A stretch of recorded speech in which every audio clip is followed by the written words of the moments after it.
Some believe that character creators and customizable avatars are key to making a player feel more immersed in a world, but I don't think anything could be further from the truth. While those things are great for creativity and self-expression, they do little to bridge that gap between player and character to create that feeling of oneness that only video games as a medium can provide. Hell, the times when I felt the most like I was in the game have been with characters that look and play the same way for everyone, and I think that's because choice has very little to do with any of it. No matter how much control you have over your avatar, the fact remains that we, as the players, experience a game's world very differently compared to the characters that inhabit it. While our characters interact on a very personal level, we can only do so through the game's mechanics, creating a disconnect. However, games have the power to immerse you by translating those intimate emotions into the mechanics, a language that the player can understand. Good example? Death. An opinion I've heard a lot of, usually from frustrated Souls players, is that you shouldn't be punished for dying. Now, I'm not saying every game needs to be punishing, but writing it off like it's just fake difficulty is completely missing its value. Most video game stories are written with death as a central focus. Our characters are mortal. Traps are dangerous and monsters are intimidating because the fear of death is a reality for them. However, we as the player don't share in those same consequences. It's not like if you die in the game, you die for real would ever be a good idea, but how we feel about death can completely change our experiences. If there are no consequences for dying, then there's no reason for us to be intimidated by anything. For some games, that's exactly what they could be going for. Overly confident characters like Bayonetta do well in games that want to make you feel like you're overpowered. But for other games that go on and on about how dangerous the world is and how scared you should be, it drives a wedge between you and your character. Things are intimidating to our protagonist, but not you. And at that point, fear becomes something you're just watching rather than something you're actively participating in. For games that punish your deaths in a significant way, things are a little different. Dying and losing progress can be frustrating in the moment, but those deaths create context for the rest of the game and help create experiences that other games couldn't hope to achieve. The entire roguelike or roguelite genre is built on this concept. If you don't know, all of these games share several characteristics such as randomly generated levels, resource management, and most notably, permadeath. If you die at any point, it's game over. For example, in 2016's Enter the Gungeon, you can go 20 minutes, 40 minutes, even an hour before you take one too many bullets and you're sent all the way back to the start.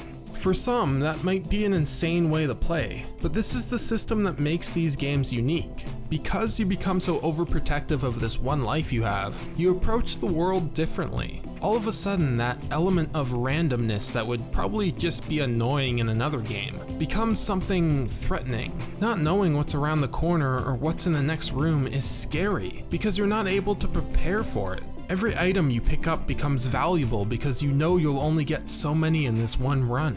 Every bullet that you dodge makes your heart skip a beat because you know every one of those bullets are lethal and could end your whole run right then and there. I'm talking pressure, apprehension, panic, adrenaline, triumph. These are things you would feel if this was actually you traversing this dungeon. And these are the emotions that connect to you, not just your character, but you to this world.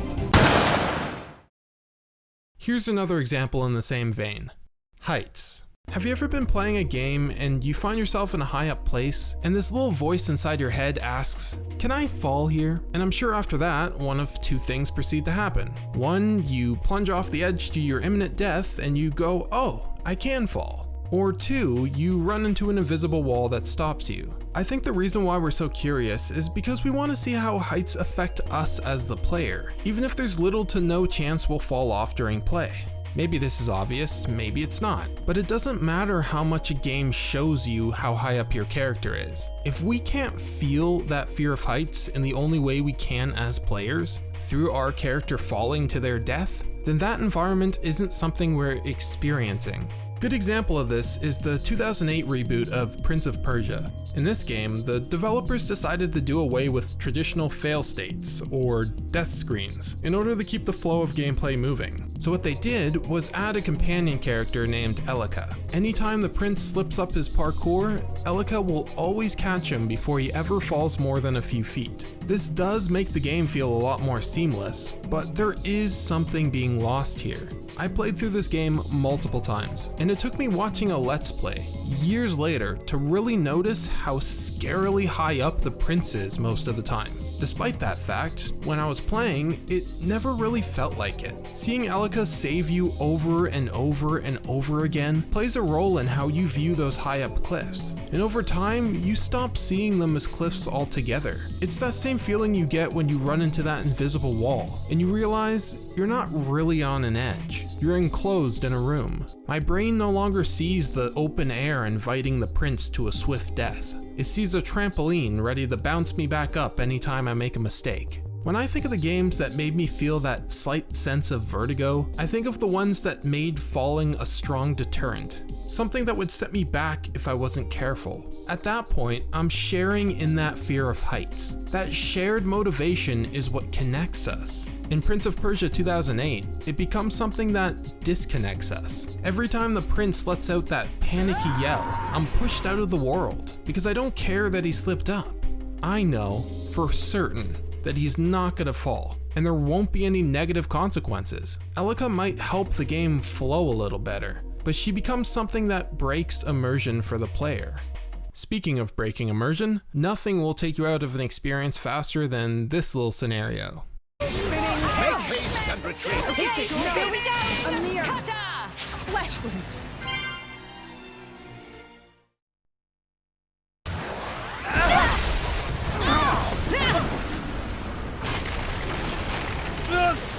The old win in the game, lose in the cutscene trick is something Xenoblade Chronicles 2 is very fond of using.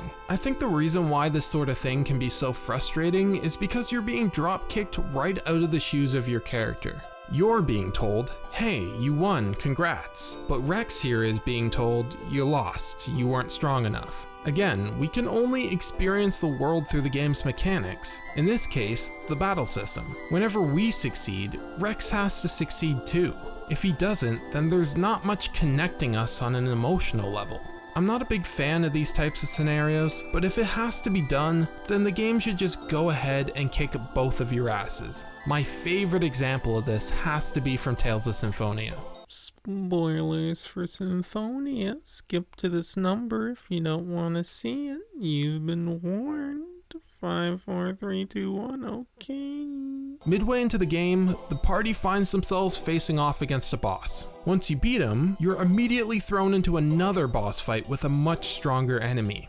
Now, this is a fight that's not designed for the player to win, but it's done pretty cleverly. The new boss isn't so powerful that winning doesn't seem plausible, but he's just strong enough to be a difficulty spike that the average player would not be able to handle on their first try. Furthermore, this is the first time the player has to face 2 bosses in a row, which means they're likely to be low on healing items, leading them to a faster defeat. This is a pretty decent way of setting up a loss for the main character, because you're sharing that loss together. And if that wasn't enough, after you lose, the main bad guy shows up and wipes the floor with you. They feel like they're being kicked while they're down, you feel like you're being kicked while you're down. Again, shared experience. I mainly talked about negative feedback in this video, but the point I wanted to get across is that I think immersion is rooted in shared feeling, much more than it is in player choice or even realism as far as graphics and animations go. Of course we can relate more when our characters become more like us, but when it comes to actually stepping into a world, I feel like the real magic happens when we become more like our characters, when we're not just relating with them, but actually experiencing the world with them together. So next time you really get that sense of immersion, just ask yourself, what are you feeling? And what is your character feeling? Because chances are, there's a connection being made.